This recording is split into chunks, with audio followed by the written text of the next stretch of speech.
Thank you. Hi, everyone. I'm Sherry Phillips. I'm the CEO of Forbes. Welcome. How inspiring are these young ladies? Okay, so we're women and we pivot. Is Helen here? Helen is on her way. Maybe we can start the next session. Okay, that would be amazing because my next panelists are quite good at pivoting and they're here. So we're just going to do that. We're going to just jump, right?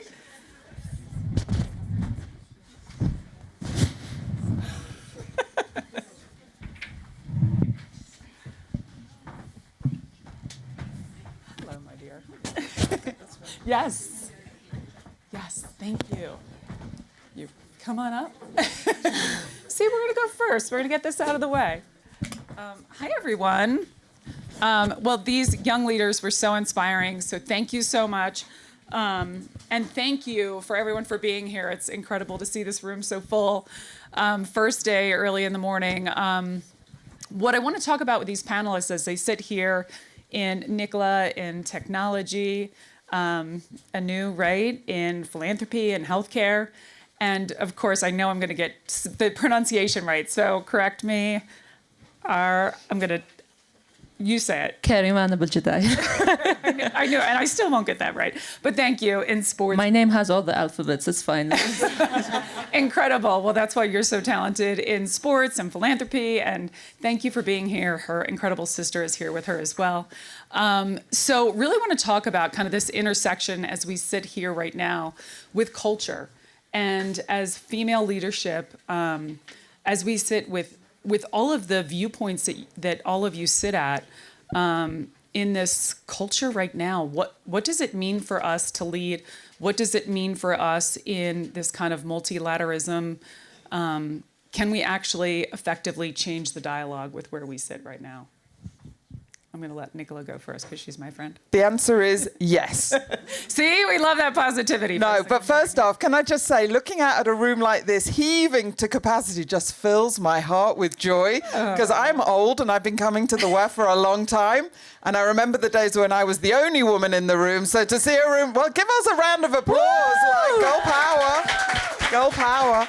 And the men in the room, we love you too. Yes. So culture is unbelievably important. We're living, as everybody knows, in the most extraordinary of times.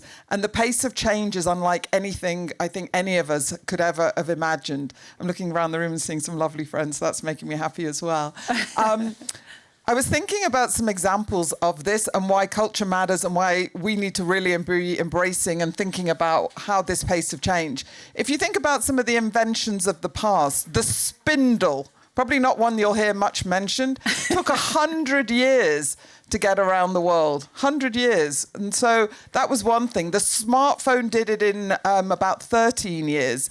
And AI is literally doing it in days and hours. I had a beautiful quote this morning somebody said to me that their grandma, who's 89 years old, thinks that ChatGPT is her boyfriend, which I just thought was the cutest thing. So dialogue, why that matters to your question and why it's important, it's essential. Because when you're moving at the pace that AI is moving at, it's important that we have the forums where we can debate, discuss, that we can be aware of the risks, that we can build together accountability, and also the protections that are needed at this point in time. So it's the most exciting time, and it's the most critical time to make sure that we have openness, trust, and dialogue at this time. Amazing. Anu? Thank you. And again, thank you, Rupa, and everybody for having us here. So, I just wanted to share a little bit about my own personal story. And, I grew up really traveling the world as a UN child. And so I really could see the disparity and the gender equality. It didn't matter which country I was in. There were, girls and women were always left behind, and boys got to, go to school, got to get jobs and everything. And even when I went to the US for further education, I thought, oh, now I'm in America, I'm going to have this, amazing gender equal life. And it was shocking to see that, 1 in 3 women, there was no safety for women, and it was a global problem. It wasn't something that was just for the third world or anywhere else. And so that's been my mission, really. I've really wanted to change that. Having 2 sons and a daughter, you know, I wanted to make sure that we live in a world where she has the best of everything. So my work has focused around, you know, being involved with all of these organizations, like such as Women Moving Millions. We're a global network of, you know, high net worth women and have already invested $1 billion towards gender equity.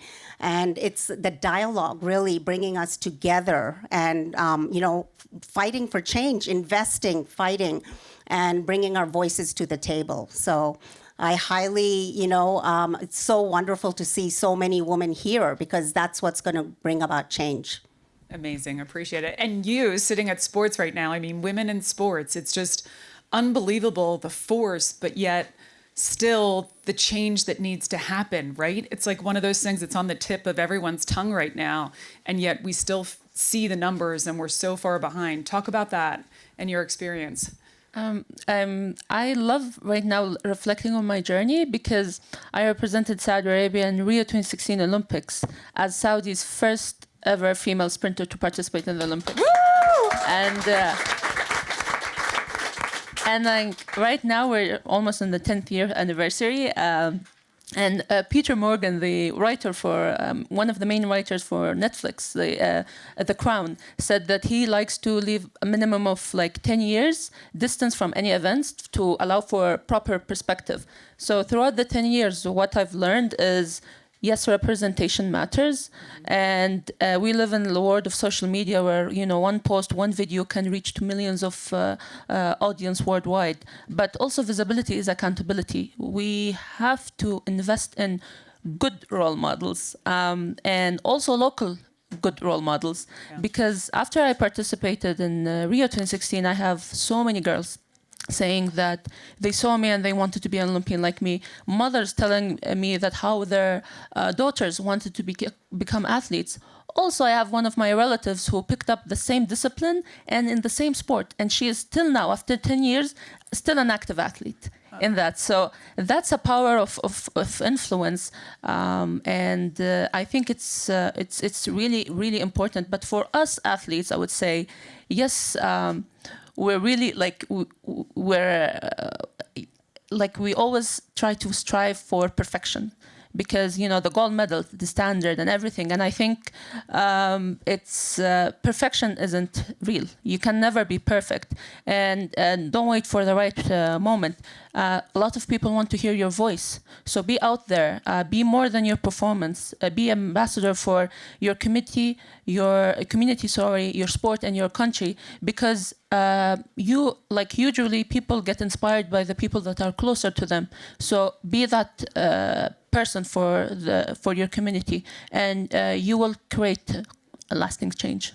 I think that's such an important comment to make because as we look at the moments of change, and sometimes it's incremental, sometimes it's locally, and what that ripple effect can have. Anu, we'll just work backwards on this way because I want to pick up on that thread.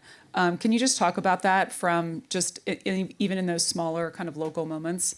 So basically, having a ripple effect on, you know, everything that we're doing is what's happening. So if we advocate for change, you know, and especially as you said, with technology and social media, you know, we're having a dialogue in one part of the world and it's spread like fire, and it reaches across the world, and it just has such a big ripple effect. So I truly believe that, you know, raising our voices, talking about, like, I'm in the women's health space, so even like, you know, for me, like, menopause was a topic that was taboo. And today, there's been so much talk about it. Before, we had to suffer in silo. And, you know, whatever it was, brain fog, depression, anxiety, you know, we were treated like, oh, you just have a mental health problem, which is not the case. I mean, we're realizing that it's actually a stage in life that women go through. And so now, at least, there's so much, you know, technology that's changing that whole landscape. Yeah. So it's that ripple effect that happens when we raise our voices and really speak up for what we care about and what hasn't been talked about. Yeah. And Nicola, you have such an incredible background. Tech is just a small piece of it, and your innovation and just kind of, I just think your whole mindset in terms of your career, but how you're able to see in that landscape a global perspective, but also incremental change from a global stage. Talk to us a little bit about that. Wow, that's a lot. So so impressive. She's so, if you knew her for a second. I don't know about that, but I think maybe some of the things that you're talking about there is that alongside my day job at Meta, where I look after our revenues, I also set up a foundation to find a cure for follicular lymphoma, which is a disease that I have, and I'm determined. It's an incurable blood cancer, and I'm determined to find a cure. And one of the things, come on, come on. And anybody that wants to go on the journey, I'm all into all offers of help, gratefully and humbly appreciated. But I just think we're at this incredible time where somebody somewhere in the world can have an idea, and the amplification of that idea can go to literally billions of people. When you think about the Meta platforms, 3.5 billion people are using one of our platforms every single day. And so that power that is there now was never there. And I think that's particularly important when it comes to women. And one of the things that I love about my role is it is a global role. I do travel the world. I get to meet with extraordinary women. And one of the things in particular is around how women have been empowered by the smartphone in particular to be able to set up businesses, to be able to lift their family, lift their communities. And the same is true in healthcare as well. So the fact that people with rare diseases around the world can, through a Facebook group, now connect and find one another, there's huge power in that, and there's huge strength, a source of strength that comes with that as well. So I just think we're living in the most dynamic, exciting, entrepreneurial, engaging world. And if anybody has a dream out there, this is the period in history where, in particular for women, dreams can come true. So I would say seize the dream and believe in yourself.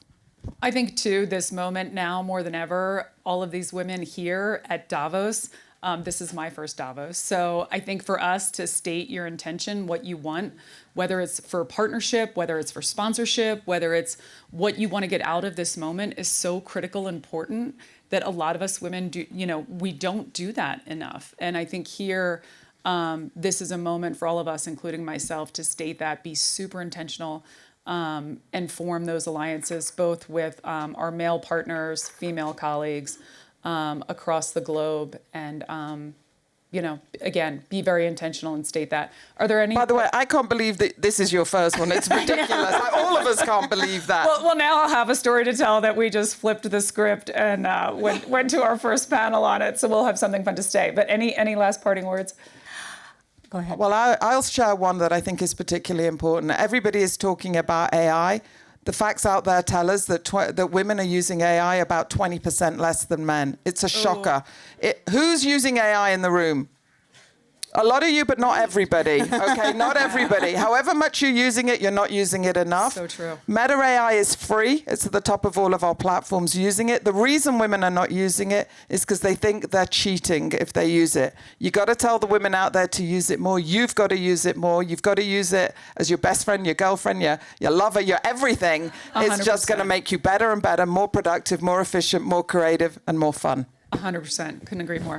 Well, I would like to say that, my women were left out of clinical research until 1993, which is shocking. And so today, when we go see a doctor, we're treated like small little white men. And so we need more investment. We need more data. We need more data on women's health. And that's what I'm focused on.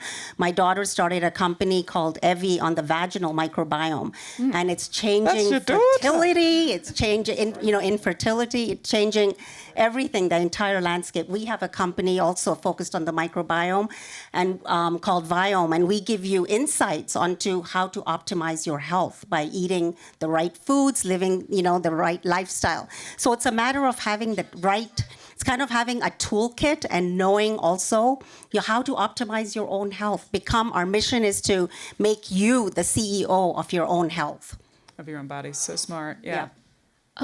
As an athlete, I would say that try to be creative in solving your problems, and don't wait for the perfect moment. When I first started, there was no one. There was not a single a female runner in the national team. But after my run in 2016, and in 2026, right now, we have more than 330,000 registered female athletes in Saudi Arabia. Congratulations. And that tells you a lot because it tells you that you have to be very innovative. And my mother always tells me that you can buy almost anything except lost time. So try to lead by seizing time. Because I went to the Olympics at just 22 years, and after that I co-founded the Saudi Rowing Federation, a sport non-existent in Saudi, and we don't have natural rivers in Saudi. So what we did is actually we got the boats and we started rowing at 5 a.m. in the sea. And that gave us like clear water. And also I achieved the Guinness World Record in that same center that I helped establish. And again, cross-country skiing, I'm also a cross-country skier from a national team. And I signed with Al Nassr club that famously signed Cristiano Ronaldo. And if anyone needs a jersey for Cristiano Ronaldo, you know where to find me. just be innovative. Just and don't wait for the perfect Don't wait. moment. I love that. I'd love to meet your mother. She sounds amazing. She's especially. already here. She's here. Oh, hi, Mom. You've done a great job. I just want to add one thing. I want to give a shout out to the youth delegation because really that next generation is key to us becoming, making them the leaders today. And I've seen that happen. So shout out to you guys for being here. Carry on. Yes. All right. Thank you so much, you guys. Appreciate it. Thank you. Thank you for your flexibility. So good to see you.